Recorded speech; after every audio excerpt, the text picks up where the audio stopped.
أعوذ بالله من الشيطان الرجيم.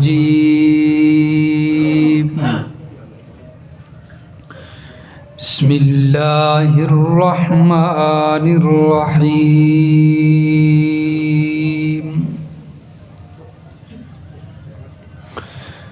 يا أيها الذين آمنوا لا تدخلوا اے ایمان والو نہ داخل ہو بن بلائے بیوتن نبی کے گھر میں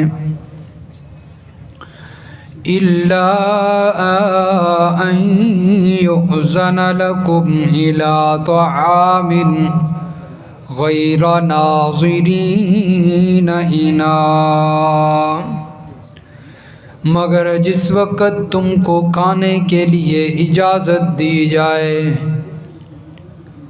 اس طور پر کہ اس کی تیاری کے منتظر نہ رہو، جب کھانا تیار ہو جائے اس وقت آیا کرو۔ وَلَٰكِنْ إِذَا دُعِيتُمْ فَادْخُلُوا فَإِذَا طَعِمْتُمْ فَانتَشِرُوا، لیکن جب تم کو بلایا جائے کہ کھانا تیار ہے تب جایا کرو، پھر جب کھانا کھا چکو تو اس وقت وہاں سے اٹھ کر پھیل جایا کرو، چلے جایا کرو۔ وَلَا مُسْتَأْنِسِينَ لِحَدِيثٍ، اور باتوں کے اندر جی لگا کے نہ بیٹھ جایا کرو۔ ان ذالکم کان یؤذی النبی فیستحیی منکم، وہاں پر کھانا کھا کے بیٹھ جانا، تمہارا باتیں کرنے لگ جانا، یہ نبی کو تکلیف دیتا ہے، بس اللہ کا نبی تمہارا لحاظ کرتا ہے، شرم کرتا ہے۔ واللہ لا یستحیی من الحق، اور اللہ تعالی حق کہنے سے، صاف بات کہنے سے کسی کا لحاظ نہیں کرتا۔ وَإِذَا سَأَلْتُمُوهُنَّ مَتَاعًا فَاسْأَلُوهُنَّ مِنْ وَرَاءِ حِجَابٍ، اور جب تم نے ازواج مطہرات سے کوئی چیز مانگنی ہو تو پردے کے پیچھے سے، پردے کے باہر سے ان سے مانگا کرو۔ ذالکم اطہر لقلوبکم وقلوبہن، یہ بات ہمیشہ کے لیے تمہارے دلوں اور ان کے دلوں کے پاک رہنے کا عمدہ ذریعہ ہے۔ سبحان ربک رب العزت عما یصفون وسلام علی المرسلین والحمد للہ رب العالمین۔ اللہم صل علی محمد وعلی آل محمد کما صلیت علی ابراہیم وعلی آل ابراہیم انک حمید مجید۔ اللہم بارک علی محمد وعلی آل محمد کما بارکت علی ابراہیم وعلی آل ابراہیم انک حمید مجید۔ سورۃ الاحزاب کی آیت نمبر 53۔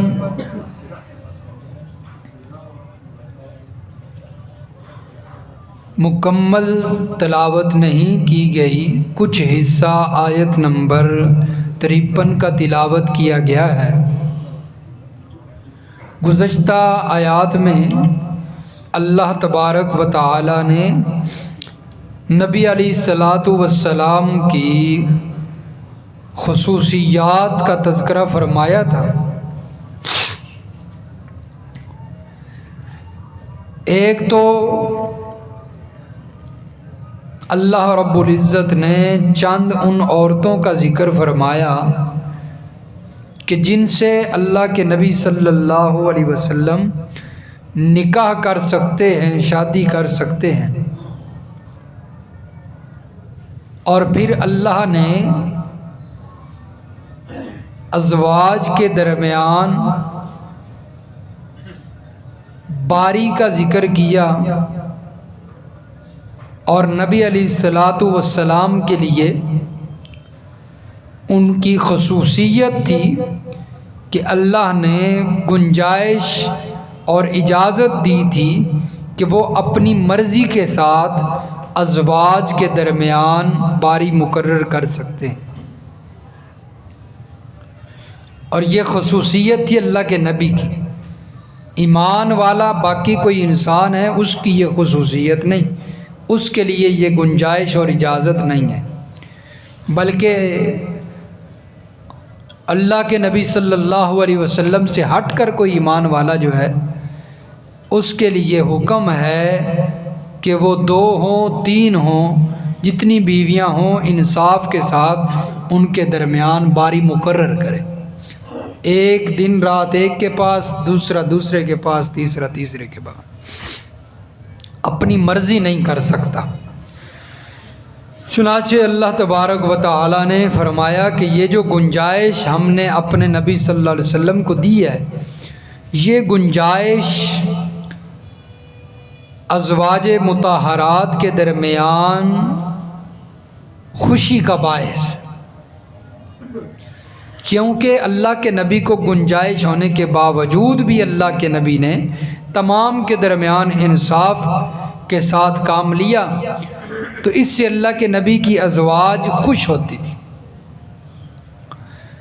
اور پھر فرمایا میرے پیغمبر جو آپ کے نکاح میں عورتیں آ چکی ہیں، اب ان کے بعد نہ کسی اور عورت سے نکاح کرنا ہے اور نہ ان کی جگہ پہ کوئی تبدیلی کرنی ہے، اگرچہ آپ کو کسی عورت کا حسن اچھا بھی لگے۔ آج کی جو آیت ہے اس میں اللہ نے ایمان والوں کو کچھ آداب سکھلائے۔ ایک تو نبی علیہ الصلاۃ والسلام کے گھر میں جانے کے آداب، اور دوسرے نمبر پر ازواج مطہرات کے آداب۔ دور جاہلیت کے اندر یہ چیز عام تھی کہ کسی نے اگر کہیں جانا ہوتا دوسرے کے گھر میں تو وہ بغیر اجازت کے اندر داخل ہو جاتا، اور باہر اجازت کے لیے انتظار کرنا ضروری نہیں سمجھتے تھے، اور پھر جو گھر میں لوگ تھے وہ بھی اس کو جو ہے وہ زیادہ اہمیت نہیں دیتے تھے، اور گھر میں جو عورتیں ہیں وہ ان کے ساتھ جو ہے بغیر کسی خوف و خطر کے گفتگو بھی کرتی اور ان کی مہمان نوازی بھی کرتی، سب کچھ۔ تو اس لیے اللہ رب العزت نے ایمان والوں کو ادب سکھلایا ہے، اور یہاں پر صرف نبی علیہ الصلاۃ والسلام کا تذکرہ ہے، دوسرے مقام پر مطلق اللہ نے حکم دیا ہے ایمان والوں کو کہ بغیر اجازت کے کسی کے گھر میں داخل، اور یہاں پر خاص طور پر اللہ کے نبی صلی اللہ علیہ وسلم کا ذکر کر دیا۔ فرمایا آمنو، اے ایمان والو، لا تدخلوا بیوت النبی، نہ داخل ہو وہ نبی کے گھر میں، الا ان یؤذن لکم الی طعام، مگر یہ کہ تمہیں اجازت دی جائے اجازت ملنے سے پہلے پہلے اللہ کے نبی کے گھر میں داخل نہیں ہونا۔ دوسری جگہ بھی دیکھ لیجئے کہ وہاں پر مطلق حکم ہے، کوئی بھی کسی کے گھر میں جانا چاہتا ہے بغیر اجازت کے اندر داخل نہ ہو۔ سورۃ النور پارہ نمبر 18 آیت نمبر 27 صفحہ نمبر 425۔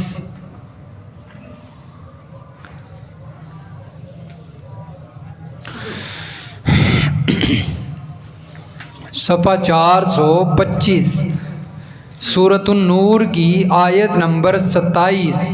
فرمایا یا ایھا الذین آمنوا، اے ایمان والو، لا تدخلوا بیوتا غیر بیوتکم، نہ داخل ہو وہ کسی کے گھر کے اندر، حتی تستأنسوا، یہاں تک کہ تم ان سے اجازت طلب کرو، وتسلموا علی اہلہا، اور پھر اجازت لینے کے بعد اندر داخل ہوتے وقت ان پر سلام کرو۔ تو بغیر اجازت کے اندر داخل، ذالکم خیر لکم لعلکم تذکرون، یہ بہتر ہے تمہارے لیے تاکہ تم نصیحت حاصل کرو، خیال رکھو۔ فإن لم تجدوا فیہا احدا فلا تدخلوها، اگر تم گھر کے اندر کسی کو نہ پاؤ پھر اس کے اندر داخل نہ ہو جاؤ، حتی یؤذن لکم، یہاں تک کہ تمہیں اجازت مل جائے، وَإِن قِیلَ لَكُمُ ارْجِعُوا، اگر تمہیں کہا جائے کہ لوٹ جاؤ، فَارْجِعُوا هُوَ أَزْکَىٰ لَكُمْ، پھر لوٹ جاؤ، وہاں نہ ٹھہرو۔ اگر گھر والے اجازت نہ دیں تو واپس چلے جاؤ۔ اسی طرح فرمایا نبی کے گھر میں بھی داخل ہوتے وقت اجازت طلب کرنی ہے، جب تمہیں اجازت مل جائے پھر داخل ہو جاؤ۔ اصل میں یہ جو آیت اتری تھی اس کی وجہ کیا بنی، آگے اس آیت میں ذکر بھی آ رہا ہے۔ نبی علیہ السلام کا جب حضرت زینب بنت جحش رضی اللہ تعالیٰ عنہ سے نکاح ہوا، جس کا تذکرہ آپ نے پہلے سنا ہے، حضرت زید سے پہلے نکاح ہوا، پھر نبی علیہ السلام سے نکاح ہو گیا، تو نبی علیہ السلام نے حضرت زینب رضی اللہ تعالی عنہا سے نکاح پر جو ولیمہ کیا تھا نا شادی پر، وہ ولیمہ بڑا جو ہے وہ جوش و خروش کے ساتھ ولیمہ ہوا تھا۔ باقاعدہ اس کے اندر جو ہے وہ 300 افراد کو دعوت دی گئی اور 300 صحابہ ایمان والے تشریف لے آئے، اور اس کے اندر جو ہے وہ بکری ذبح کر کے وہ بنائی گئی، اور اللہ کے نبی صلی اللہ علیہ وسلم نے ان کی دعوت کی۔ تو جب نبی علیہ السلام کی دعوت پر صحابہ کرام ایمان والے تشریف لے آئے، دعوت کھائی، کھانا کھایا،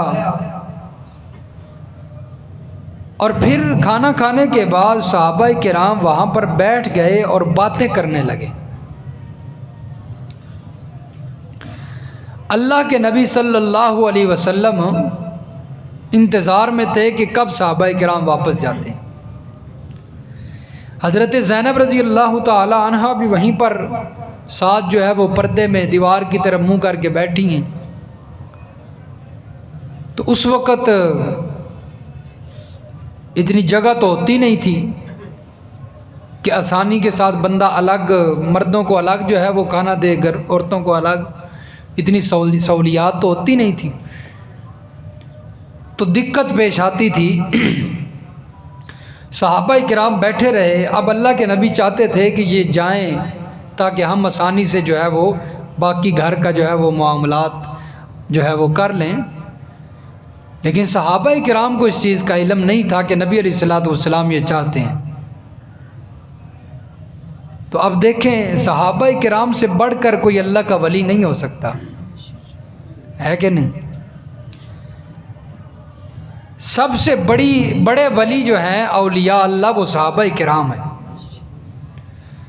اب لوگ کہتے ہیں ولیوں کو علم غیب ہوتا ہے، بلکہ ولیوں کی بلیوں کو بھی ہوتا ہے۔ تو ایک مرید آئے بلی ایک دفعہ بولتی ہے، دوسرا 2 آئیں تو 2 دفعہ بولتی ہے۔ تو یہ دیکھیں صحابہ کرام بیٹھے گپ شپ کر رہے ہیں، لیکن اللہ کے نبی کی چاہت تھی کہ چلے جائیں۔ جب تک قرآن نہیں آیا اس وقت تک صحابہ کو اس چیز کا پتہ۔ تو جب صحابہ جو اولیاء اللہ بڑے ولی ہیں ان کو جب علم غیب نہیں ہے، تو آج کل کے بھنگی چرسوں کو ہو سکتا ہے؟ آج کل کے جو شرابی ہیں، بنگی ہیں، چرسی ہیں، ان کو کہاں سے علم غیب آ گیا؟ تو اولیاء اللہ عالم الغیب نہیں ہوتے۔ عالم الغیب کون ہوتا ہے؟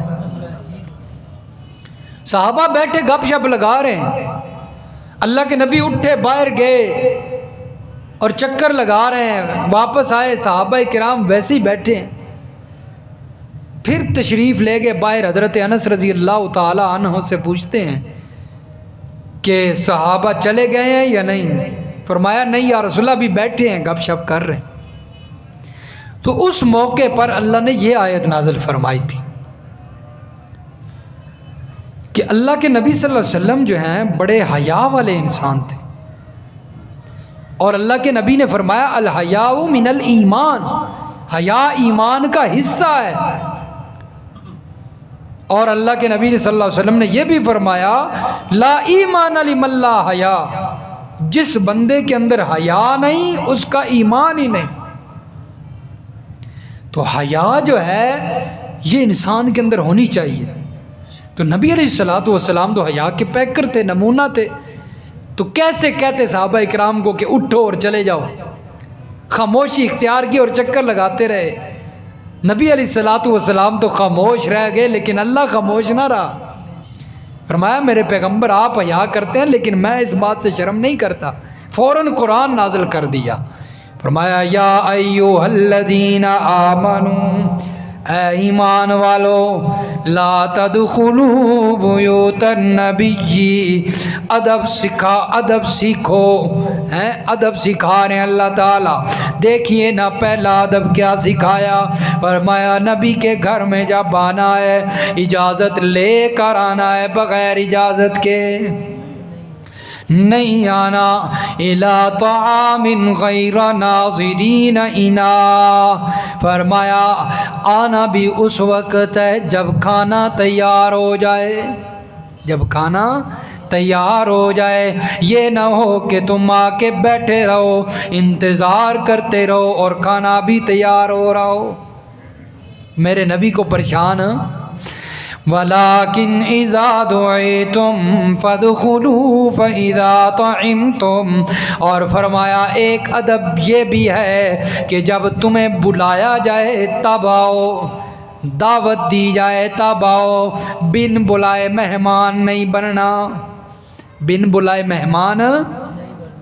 یہ اب ایمان والوں کو ادب سکھایا جا رہا ہے۔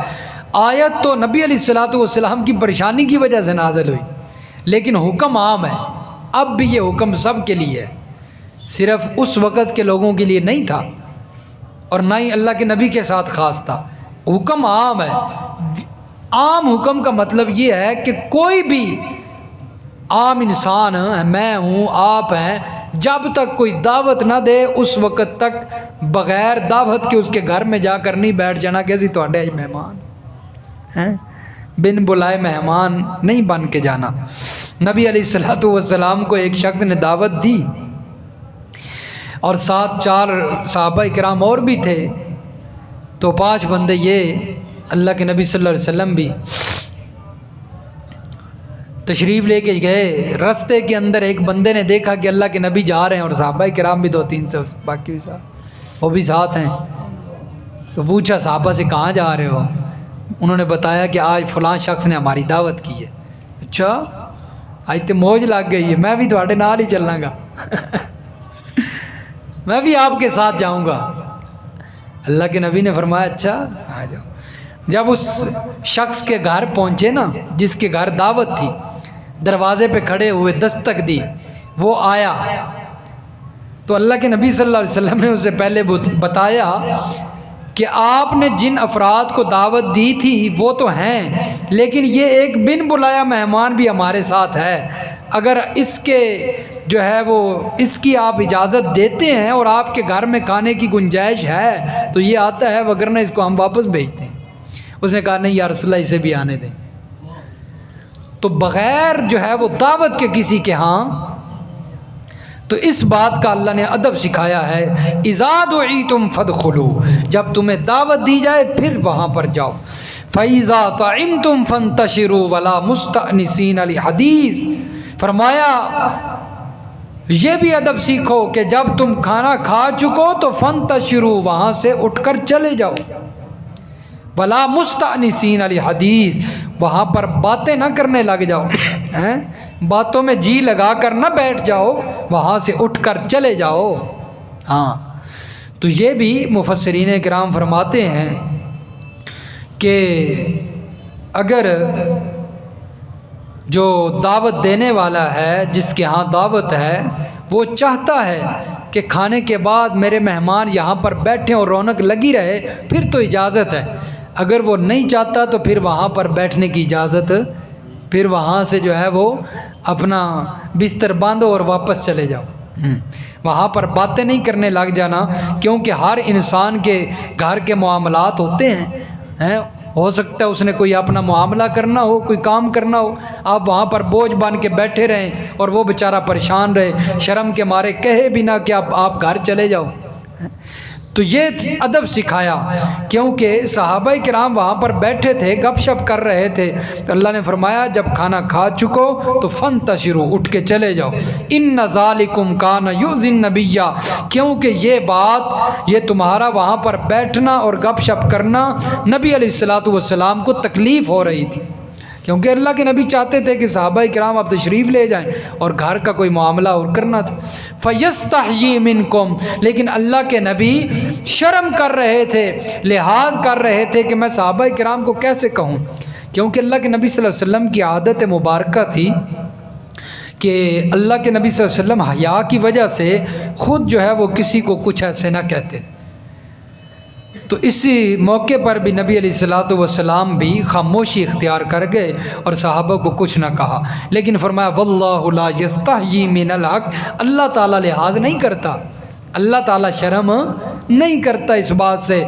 اور یہی اللہ تبارک و تعالیٰ نے دوسرے مقام پہ بھی اسی بات کا ذکر کیا ہے کہ لا یستحیی، اللہ تعالیٰ شرم نہیں کرتا، لحاظ نہیں کرتا۔ جب کفار نے اعتراض کیا نا کہ اگر یہ اللہ کا کلام ہے تو اللہ کی ذات تو وحدہ لا شریک، عظمتوں والی ذات ہے، اس کا کلام بھی عظمتوں والا ہے، تو اس کلام کے اندر یہ چھوٹی چھوٹی مثالیں، مچھر، مکھی، مکڑی ہیں، تو یہ مثالیں اس عظمت والے کلام میں کہاں سے آ گئیں؟ تو یہ اللہ کا کلام نہیں ہے۔ تو اعتراض کیا تو اللہ نے اس کا جواب دیا صفحہ نمبر 8 پہ، سورۃ البقرہ کی آیت نمبر 26 میں۔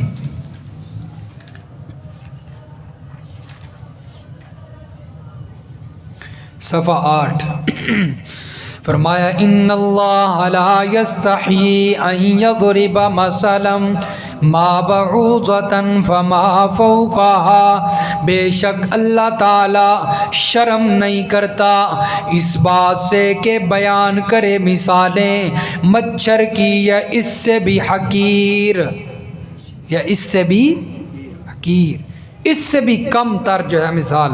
فرمایا اللہ تعالیٰ اس بات سے شرم اور لحاظ نہیں کرتا۔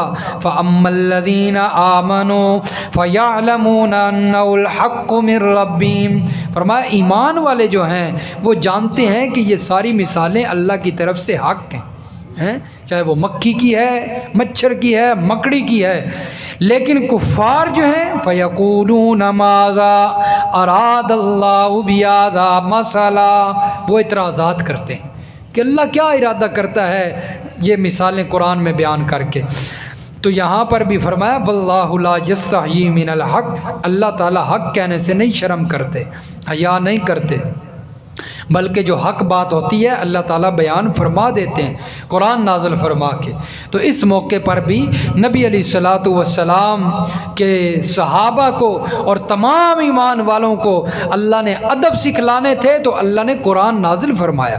فرمایا وَإِذَا سَأَلْتُمُوهُنَّ مَتَاعًا فَاسْأَلُوهُنَّ مِنْ وَرَاءِ حِجَابٍ، یہ جو اب میں نے آیت کا حصہ پڑھا ہے، اس کے اندر ازواج مطہرات کے ساتھ ادب سکھلایا گیا کہ اللہ کے نبی کا بھی ادب ہے اور ازواج مطہرات کا بھی ادب ہے۔ خیال کرنا ہے کہ اللہ کے نبی کی جو بیویاں ہیں مومنوں کی مائیں ہیں، ان کا بھی ادب کرنا ہے۔ تو جو اللہ کے نبی کی ازواج کے بارے میں برا بھلا کہتا ہے وہ تو بڑا بے ادب ہے، وہ بے ادب ہو سکتا ہے نا، با ادب تو نہیں ہو سکتا۔ ایمان والوں کو تو چاہیے کہ نبی کی ازواج کا ادب کریں۔ فرمایا جب تم ان سے کوئی چیز سوال کرنا ہو تو فَاسْأَلُوهُنَّ مِنْ وَرَاءِ حِجَابٍ، پردے کے پیچھے سوال کرنا۔ ہاں، یہ نہیں کہ نبی کی ازواج گھر میں بیٹھی ہوں اور آؤ دروازہ کھولو اور ان سے سوال کرنے لگ جاؤ سامنے، ایسا نہیں کرنا، بلکہ دستک دینی ہے اور پردے کے پیچھے رہ کر جو بھی پوچھنا ہے پوچھو۔ ذالکم اطہر لقلوبکم وقلوبہن، فرمایا یہ بات تمہارے دلوں کی بھی پاکیزگی کا ذریعہ ہے اور ان کے دلوں کی بھی پاکیزگی کا ذریعہ ہے۔ اگر پردہ حائل نہ ہو، آمنے سامنے ہو کے سوال کرو گے تو فرمایا شیطان وسوسے پیدا کرے گا، تو یہ چیز اچھی نہیں ہے، اس لیے پردے میں رہ کر سوال کرنا ہے۔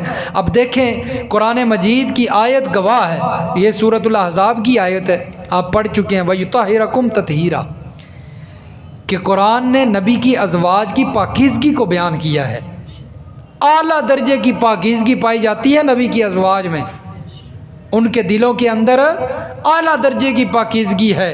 نبی کی ازواج سے بڑھ کر کوئی پاکیزہ نہیں ہو سکتی عورت۔ ان کو بھی اللہ کہہ رہا ہے کہ پردے کے پیچھے رہ کر سوالات کرنے ہیں، تو جب ان کو بھی پردے کا حکم ہے تو آج کی جو عورت ہے اس کو تو بطریق اولا پردے کا حکم ہونا چاہیے نا، تو اس لیے دلوں کا پردہ نہیں ہوتا، ہاں پردہ جو اللہ نے حکم دیا ہے وہی پردہ ہے۔ عورتیں کہتی ہیں نہیں جی دل دا پردہ ہونا چاہیے، منہ بے شک ننگا ہوئے سارے ویکھن، بے شک شیطان ڈھیروں وسوسے پیدا کرتا رہے، دل کا پردہ ہے، بے شک کزنوں کے ساتھ باتیں کرو، لڑکوں کے ساتھ باتیں کرو، دل کا پردہ ہے۔ بھئی دل کا پردہ کیا ہوتا ہے؟ جب قرآن نے کہا ہے کہ چہرے کا پردہ ضروری ہے تاکہ تم وسوسوں سے بچ سکو، تو پھر قرآن سے بڑھ کر تمہاری کوئی اپنی شریعت آ گئی ہے؟ دلوں کا پردہ ہونا چاہیے۔ تمہارا دل کوئی حضرت فاطمہ سے زیادہ صاف ہے؟ حضرت عائشہ رضی اللہ تعالی عنہ سے زیادہ صاف ہے؟ آج کل کی جو عورتیں ہیں، لڑکیاں ہیں، ان کا دل ان عورتوں سے زیادہ پاکیزہ تھا؟ ان کو بھی اللہ نے کہا ہے کہ پردے کے پیچھے رہ کر سوالات کرنے ہیں، پردے کے پیچھے رہ کر جو گفتگو کرنی ہے، سامنے نہیں آنا۔ اور آج کہتی ہے نہیں دل کا پردہ ہونا چاہیے، دل کا پردہ، چہرے کا پردہ ضروری ہے، لباس اور وجود کا پردہ بھی ضروری ہے، حتیٰ کہ قرآن مجید نے یہ بات سمجھائی ہے کہ نام کا پردہ بھی ضروری ہے۔ اتنا عورت کہتے کسے ہیں؟ عورت چھپی ہوئی چیز کو کہتے ہیں، عورت ہے ستر، اور ستر کو چھپا کے رکھا جاتا ہے، عیاں نہیں کیا جاتا، سامنے نہیں لایا جاتا۔ تو بڑے بے شرم ہیں وہ لوگ جو اپنی عورتوں کو سامنے لے آتے ہیں۔ آج ہمارے یہاں پر اسلامی ملک کے اندر جب تک عورت جو ہے وہ عریاں ہو کر، ننگی ہو کر پوسٹروں پہ نہ آ جائے، اس وقت تک ہماری کمپنیوں کی مشہوری نہیں ہوتی۔ کوئی صابن ہے اس کی مشہوری کروانی ہے تب بھی عورت کی تصویر جو ہے، کوئی اور چیز ہے، کوئی گھی ہے یا کوئی اور چیز، اس کی مشہوری کروانی ہے تب بھی کس کی تصویر؟ عورت اتنی سستی ہو گئی ہے، عورت اتنی سستی ہو گئی ہے، عورت کی تو بڑی شان ہے، بڑی شان اللہ نے عورت کو دی تھی، لیکن عورت نے اس کی قدر نہیں کی اور سستی ہو کر، عریاں ہو کر، ننگی ہو کر لوگوں کے سامنے آ گئی، اسی وجہ سے تو آج ذلیل ہو رہی۔ تو اس ذلت سے بچنا ہے تو شریعت کے مطابق اور اس کی پابندیوں میں رہ کر زندگی گزارنی ہوگی، وگرنہ ذلت ہی ذلت ہے۔ اللہ سمجھ نصیب فرمائے۔